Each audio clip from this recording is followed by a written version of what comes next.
Mainstream historians will tell you that the Great Pyramid of Giza was a glorified tomb for the Egyptian pharaohs. The only monument left of the original seven wonders of the world, this structure was created with impeccable mathematical precision and is a unique, mysterious feat of construction and of engineering. There's only one problem.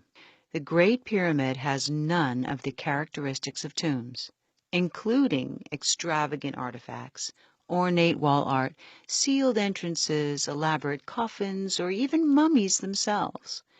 It was, however, built with unique materials, the same materials that are used today for electrical conductivity. These facts are leading more and more historians to believe the pyramids may have had a far more useful purpose. The Pyramid of Giza was not at all a tomb, but a power plant, generating and transmitting electricity to the civilization surrounding it. Impossible? To start, it's important to comprehend the tremendous effort that went into creating these monuments. The Pyramids of Giza are among no less than 118 of these structures in Egypt alone, and that doesn't even include those pyramids in other parts of the world. Given our current understanding of how early civilizations built their monuments, it would have taken no less than 20 years to build these so-called tombs, and that's if no less than 20,000 workers worked daily. To this day, historians still can't prove exactly how or when they were built. This leads us to ask, what resting place for the dead could possibly be so important that it would warrant such phenomenal effort, time, and precise engineering? Even without knowing that they have nothing in common with regular tombs, you only need to stand before them to realize that's a lot of work for a cadaver. Naturally, we make conclusions based on the assumption that ancient civilizations were more primitive than us. But what if intellectual evolution isn't always linear? Can advanced technology be lost and rediscovered centuries later? Is it possible that an ancient culture had knowledge of and used electrical power? To know for sure, let's look at another case where technology of power generation appears to have been used and then forgotten. We know Edison and Tesla brought electricity into common use moving into the 20th century. Yet, in Iraq in 1934, 3 artifacts were found together: a ceramic pot, a tube of copper, and a rod of iron which, when combined with a liquid acid, can be used to create chemical reactions that produce an electrical charge. Known as the Baghdad or Parthian battery, these materials date back 2,000 years.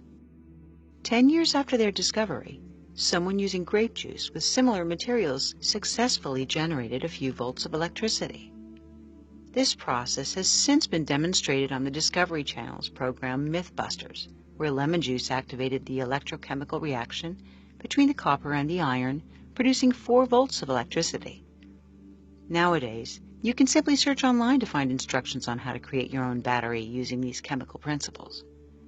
But historians have long assumed that thousands of years ago there was no knowledge of this technology, that this archaeological find is mere coincidence, even though we've long marveled over artifacts with intricate gold plating, which requires electricity to be created.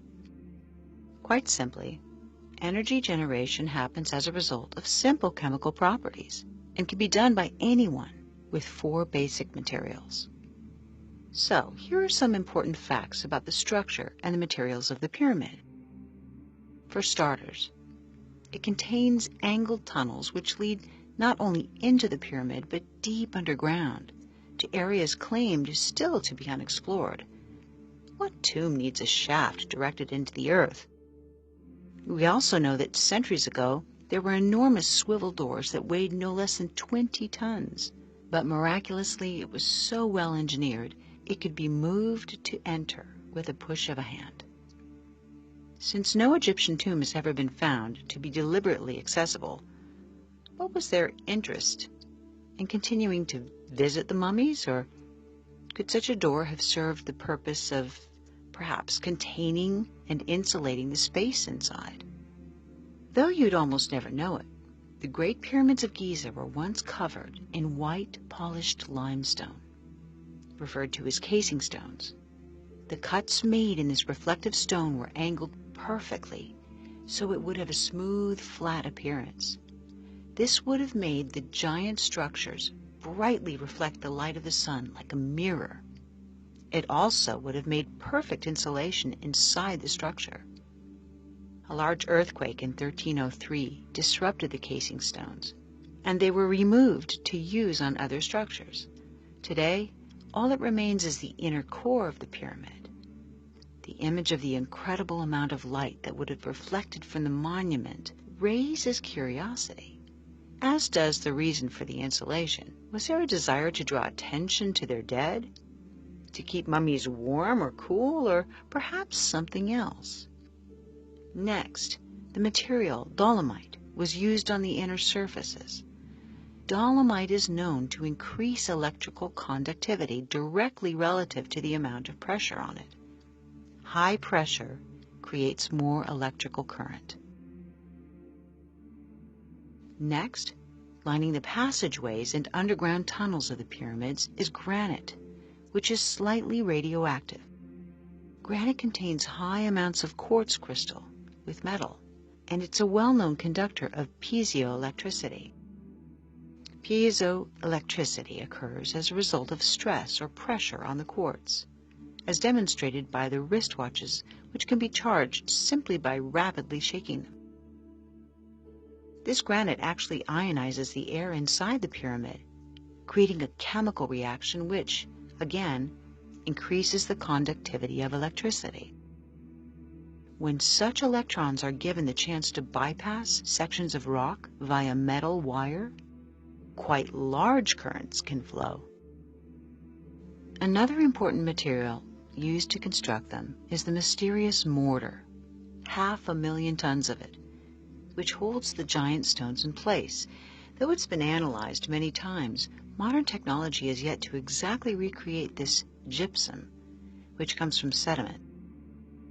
This gypsum can withstand tremendous pressure and, astoundingly, is even stronger than the stones themselves. Clearly, it's contributed to keeping the monument intact for thousands of years. But could there be another reason why they used a material which could withstand such high pressure? So, limestone, dolomite, granite, supposedly constructed for a tomb, are, in fact, analogous to the exact materials we use to make electrical wires.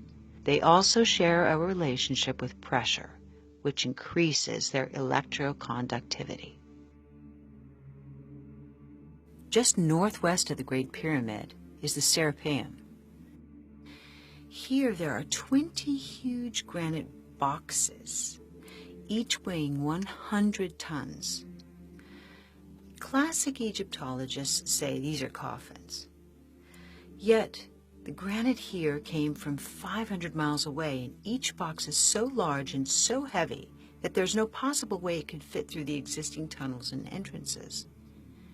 These supposed sarcophagi were therefore somehow built into the structure with such precision they are within a 10,000th of an inch of being perfectly flat.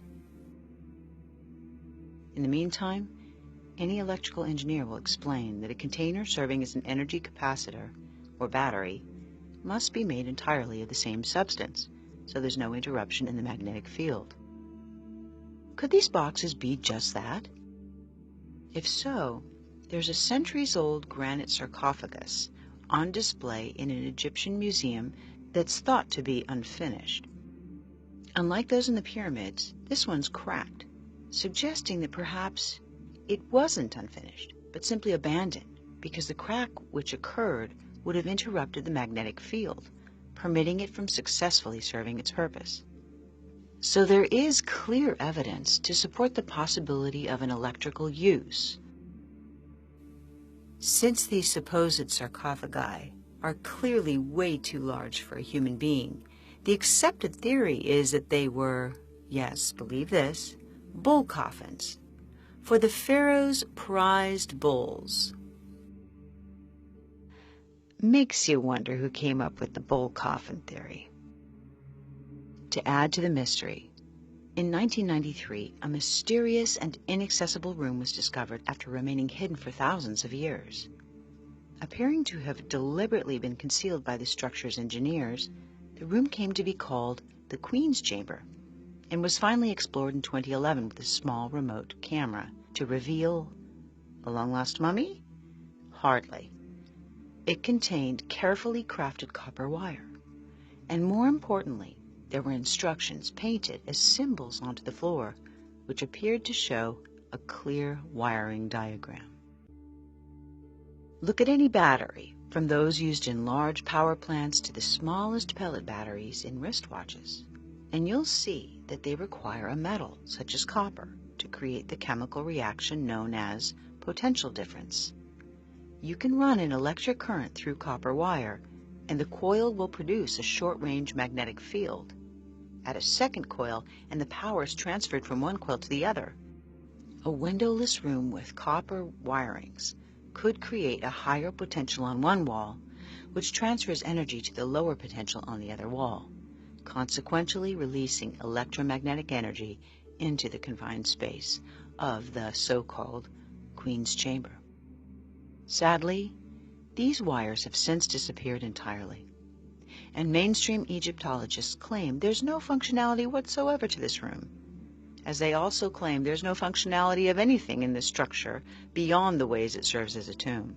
Good place to note, however, that the foremost Egyptologist, Zahi Hawass, was indicted for theft of Egyptian antiquities. It could still be argued that the electrical materials used to construct the Great Pyramid are simply coincidental, because an energy generator still requires a catalyst from another source. Perhaps then this explains why the pyramids are geographically located over a powerful natural generator, underground rivers and aquifers. Physioelectricity could be harnessed from the power of the current as the water flows, and it has been proven that thousands of years ago the Nile River passed directly by where the structures now stand. Of course, this brings in a debate about the age of the pyramids themselves, along with the weathering on the nearby Sphinx, indicating that the monuments are actually double the age they're currently assumed to be. Perhaps that would explain why there's no mention of the pyramids or their creation in any of the Egyptian writings. So if water was a source of power, it would have traveled up the limestone based on the principle of capillary action, which happens when a small area of a substance that gets wet absorbs into the entire area of that substance. So water flowing near or underneath the pyramid could have been absorbed as it passed over the limestone, even traveling upward to the top of the structure. The quartz in the tunnels of the pyramids would subject to the stress or vibration, creating piezoelectricity. The high force, speed of the rising water, and the pressure would be analogous to filling a syringe, generating electromagnetic energy within the structure by the materials within it, and conducting it upwards to the now missing capstone. But why? The geographical location of the pyramid may give us some clues. It is located exactly at a point which magnifies the electromagnetic forces on the planet, where telluric currents are at their strongest. There's an electromagnetic field at the bottom of the pyramid, which would rise to the upper layers with these chemical reactions. We don't know for sure what capped the pyramid, but there is speculation that it may have been gold, explaining, of course, why it's long since been missing. If it were gold, this could have created a conductive path for energy to be directed upwards, high into the ionosphere. If superconductive materials were used to create this monument for energy, then the potential for something even more amazing might have been possible. Wireless electricity. Sound far-fetched? One bold and extraordinary man swore this was possible, and he may have showed us how. We know of Nikola Tesla as the solitary genius responsible for the electric engine, radio, laser, radar, and for creating a tremendous competitive spirit in Thomas Edison. We know Tesla sought above all to serve mankind. In fact, despite his extraordinary contributions, he's scarcely known or credited for his genius. At the 1893 World's Fair, Tesla transmitted electricity naturally to a light bulb he held in his hands, and he created the Tesla coil, which is used more today for show than for the function it was intended to serve. Most importantly, we know that Tesla claimed adamantly that he had perfected the method of harnessing and transmitting free wireless energy using the electromagnetic nature of the planet.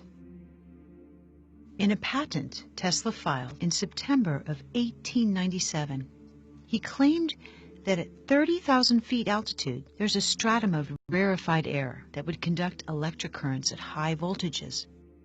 In this proposed system was a transmitter which would transmit millions of volts into the atmosphere.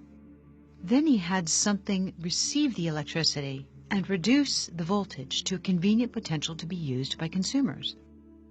In an experiment the last week of July in 1903, nearby residents claimed to have witnessed Tesla successfully conduct his experiment at the Wardensife Tower, while Tesla himself, sharing his new method of conductivity, said that it lit up the night sky as if it were a giant fluorescent tube. It's even been said that he successfully wirelessly transmitted pictures and sounds. Though all of his work has been mercilessly destroyed, this cannot be proven. Sadly, Tesla's technology was confiscated shortly after his death. He died in poverty, and the U.S. government destroyed his tower, claiming it was being used by German spies. Had Tesla succeeded in his mission, the distribution of power on this planet would have been very different today. Compare Tesla's technology to the pyramids, the location, height, and electromagnetic materials. We've seen induction between copper wires work for short distances. For long-distance transfer, the same principle can be applied when acoustic energy is converted to kinetic energy, and the frequencies match. The way an opera singer can shatter a glass when the sound wave he is singing matches the resonant frequency of the glass. So if there's a magnetically oscillating current and you create a second possessing the same frequency, the wireless transmission can pass through solid materials and through long distances. The frequency which would have been released from the pyramid would have to have been matched in the surrounding area. Perhaps this would explain the obelisks, the tall monuments which could be acting as receivers, particularly if there's a quartz stone at the top of them. This would also explain the ancient carvings in Egypt, which so clearly indicate light sources it's boggling to think anyone would even argue it. In the Hathor Temple, the Dendera light is one such image. It perfectly resembles modern electrical technology, showing a wire inside of a bulb-like area and a box which appears to be a receiver. Across from this carving is a similar image, but the system appears to be falling into the hands of a reptilian-looking being, as though it's a warning of the potential to abuse this technology. Mainstream historians scoff and make more primitive conclusions, but still, the pyramids show no sign of soot from flame torches. Instead, there are multiple carvings which show these antenna-like objects that appear to be a transmitter, near another object shaped like the famous symbol, the Ankh, which appears to be the receiver.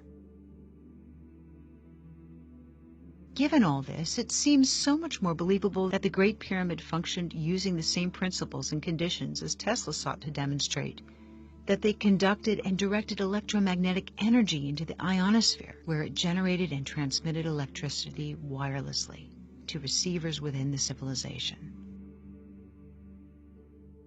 We've long believed that the pyramids were just tombs, but this theory raises more questions than it answers. Why do they have nothing in common with other tombs? Why the unique construction materials made to build it, including the very materials required for conducting power. Why the oversized granite boxes proven to have never contained any mummies, or the ones that are clearly too large for humans? Why the alignment with the North Pole, the 20-ton swivel doors, intricate tunnels and chambers, shafts, and areas still yet to be discovered? Why is there no soot from fire torches anywhere inside the structure? And why do the tunnels protrude deep into the earth? These mysteries still elude our understanding, but more and more people are accepting the possibility that the Great Pyramid of Giza had a more important function than we understand.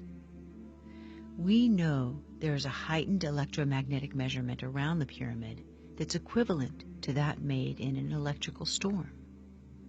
We also know that if you look at them from space, you can see that they're actually 8-sided, not 4-sided, and that there are strange heat spots observable only with special equipment. They have unique electric materials, including copper, and a design that suggests high pressure and water power. They have a powerful magnetic structure and placement over the telluric currents. They're aligned with the stars, and the unique art of the area shows clear depictions of wired light sources. All these things suggest there's a lot more to this story than we've been told. All these circumstances make the likelihood high that the pyramid was created to be a compact energy generator and a broadcasting system that transmitted electricity wirelessly. The implications for this understanding of electrical power by an ancient culture is huge. It would rewrite history as we know it. Do you think that free energy could be transmitted wirelessly around the world? And whether or not you do believe that, do you think that if it really could do that, we would actually know about it?